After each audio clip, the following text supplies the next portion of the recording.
Behind the camera. হ্যাঁ, camera চালু রয়েছে। সো মেগা ক্লাসের জন্য কিন্তু আমি এখানে অলরেডি সব রেডি করে ফেলছি, ঠিক আছে। সো এখন শুধুমাত্র ক্লাসটা নেওয়া বাকি। সো 7:30টার সময় ক্লাসটা ঠিক শুরু হবে।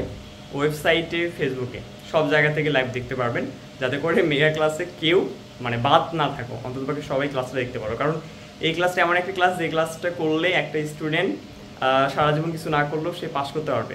তো যারা এখনও ভাবতেছেন যে ভাই কী করবো না, অলরেডি 800 স্টুডেন্ট জয়েন করে ফেলছে আমাদের পেইডে 3য় পর্বে এবার। তো আপনি কেন ভাবতেছেন? তাদের মতো আপনিও অংশগ্রহণ করুন এবং আপনিও বাজিমাত করুন। মাত্র 1 মাস সময় আছে আমাদের হাতে পরীক্ষার, আর এই 1 মাসের মধ্যে আপনি কিন্তু ভালো একটা রেজাল্ট করতে পারেন। অনেকে আছে মাত্র 7 দিনে ভালো রেজাল্ট করে, অনেকে আছে 1 নাইট প্রিপারেশন নিয়েও ভালো রেজাল্ট করে, শুধুমাত্র এই মেগা ক্লাসের জন্য। আশা করি আমাদের আগের পূর্ব অভিজ্ঞতা থেকে যদি বলি, যে মেগা ক্লাসগুলো আমি নিয়েছিলাম সেই মেগা ক্লাসের ফল তোমরাই জানো। সো দেরি কেন, এখনই জয়েন করে নাও কারিগরি পাঠশালার পেইড ব্যাচে।